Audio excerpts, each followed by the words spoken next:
राम नारायण राम. आजच्या धावपळीच्या जीवनशैलीत माणूस हे विसरला आहे की या पृथ्वीवर त्याचे काहीही स्वतःचे नाही. आज लोक धर्म, जात, उच्चनीच याबद्दल बोलतात, पण हे सर्व निसर्गाने निर्माण केले आहे का? नाही, हे सर्व माणसानेच निर्माण केले आहे. हे संपूर्णतः मानव निर्मित आहे. आपण निसर्गाचे कितीही आभार मानले तरी ते अपुरेच आहे. आपण आहोत ते फक्त निसर्गाच्या कृपेनेच आहे. जर निसर्ग नसेल तर आपले अस्तित्व तरी काय असेल? निसर्गानेच आपल्याला जीवन दिले आहे. विवेक, बुद्धी हे सर्व आपण निसर्गाकडूनच प्राप्त केले आहे. जीवनात आपण जे काही करतो ते विवेकाच्या आधारे करायला हवे. बरोबर आणि चूक याचे ज्ञान आपल्याला आपला विवेकच देतो. निसर्ग आणि आपल्यामध्ये काहीही भेद नाही. निसर्ग आहे म्हणून आपण आहोत. आकाश आणि निसर्गातील सर्व घटक आपल्या शरीरातच आहे. जर निसर्गाला दूर केले तर कोणताही धर्म, जात किंवा विचारसरणी टिकणार नाही. या पृथ्वीवरील सर्व काही निसर्गाचीच देणगी आहे. त्यामुळे आपण सदैव निसर्गाची पूजा करायला हवी,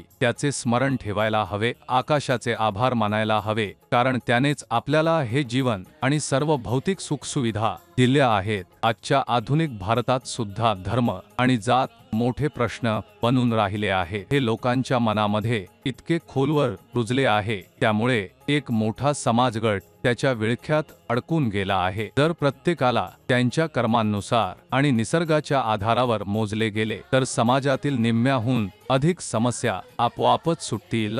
भारतात जात आणि धर्माशी संबंधित प्रश्न शतकानुशतके चालत आले आहे. यामुळे समाज तुकड्यात विभागला गेला आहे आणि वेगवेगळ्या गटांमध्ये फूट पडली आहे. आपण सर्वजण निसर्ग धर्मासह जन्माला आलो आहोत. आपले शरीर, मन, आत्मा हे सर्व ब्रह्मांड आणि निसर्गावर आधारित आहे. माणसाने निर्माण केलेले धर्म हे फक्त ढोंग, स्वार्थ, लोभ, जुनाट, अंधश्रद्धा, भीती आणि विभाजनाने भरलेले आहे. हे धर्म आपल्याला खरी आध्यात्मिकता आणि समता यापासून दूर नेत आहे. म्हणूनच आपले महागुरु यांनी दिलेला राम नारायण राम हा बीज मंत्र त्वरित स्वीकारला पाहिजे आणि नियमितपणे जप केला पाहिजे. यामुळे आपण स्वतःला ओळखू शकतो, नवीन ऊर्जा मिळवू शकतो आणि आपला मन सकारात्मक दिशेने जाऊ शकतो. या देशातील तरुणाई एक महासत्ता आहे, याबद्दल कोणतेही शंका नाही. ते एकत्र येऊन त्यांच्या समस्या सोडवू शकतात, पण त्यासाठी त्यांचा निसर्गाशी दृढ संबंध